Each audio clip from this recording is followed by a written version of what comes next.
Madame, Monsieur, bonsoir, bienvenue dans ce journal. Voici les titres. Des automobilistes piégés par la neige sur les routes. Le phénomène concerne particulièrement 7 départements entre l'Auvergne et les Alpes. Cet après-midi, une personne est morte dans une avalanche. 9 autres ont été ensevelies. Comment la viande vendue en France est-elle contrôlée? La question se pose à nouveau. 150 kilos de viande suspecte venue de Pologne sont dans nos boucheries. Les autorités sanitaires cherchent toujours à localiser 145 kilos supplémentaires. 12e samedi de mobilisation des Gilets jaunes à Paris.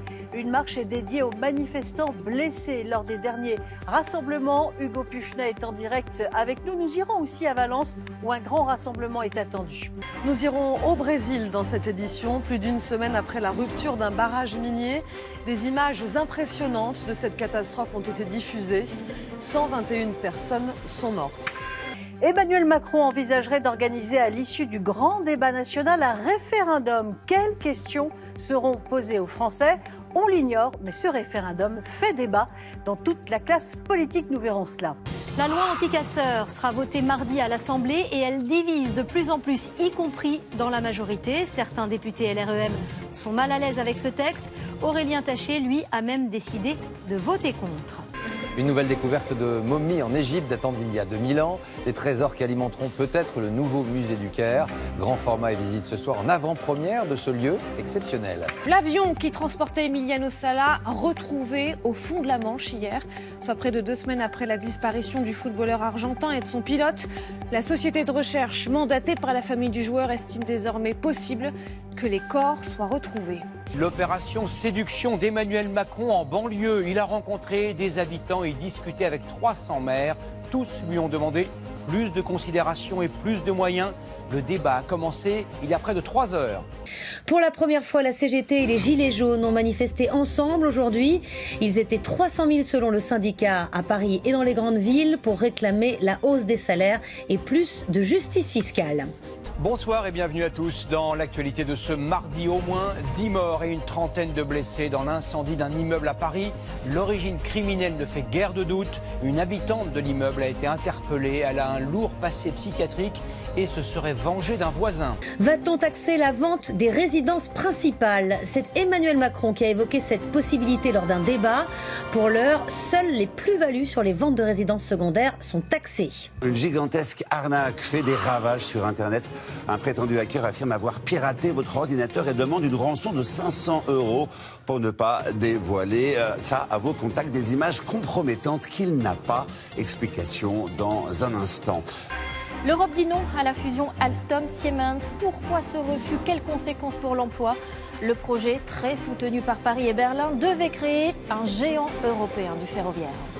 Une bataille judiciaire interminable. Un agriculteur charentais est engagé dans un bras de fer contre Monsanto. Il veut que la responsabilité de la firme soit reconnue dans son intoxication à un herbicide. Un 4e procès s'ouvre aujourd'hui à Lyon. Au lendemain de l'incendie de la rue Erlanger qui a fait 10 morts à Paris, on s'interroge sur le suivi de la principale suspecte. Elle avait déjà mis le feu à un magasin et avait été dispensée de peine en raison de son état mental. À la fin de ce journal du cinéma avec un film très attendu par les enfants, Dragon 3 débarque sur nos écrans. Pour ce dernier volet, Harold et Croque-Mou sont forcés de quitter leur village pour un voyage dans un monde caché dont ils n'auraient jamais soupçonné l'existence. L'État islamique vit ses dernières heures en Syrie. Donald Trump assure même que la semaine prochaine ce sera fini. Nos reporters Maryse Burgot et Stéphane Guillemot ont assisté aux ultimes batailles dans la région de Deir ez-Zor. Leur reportage exclusif dans ce journal. L'homéopathie, efficace ou placebo? Détracteurs et partisans s'affrontent depuis des années à coups d'études contradictoires.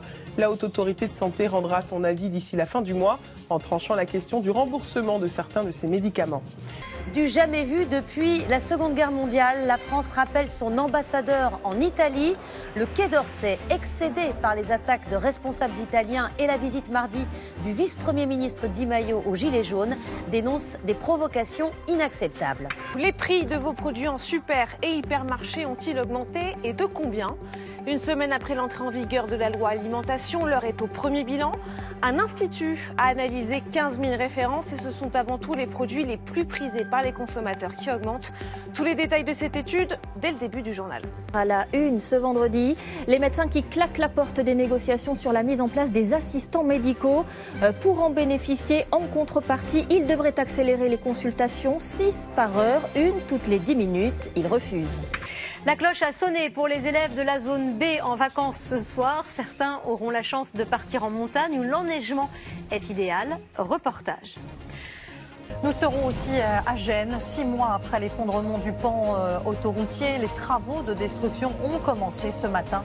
Un chantier délicat mais aussi hautement symbolique.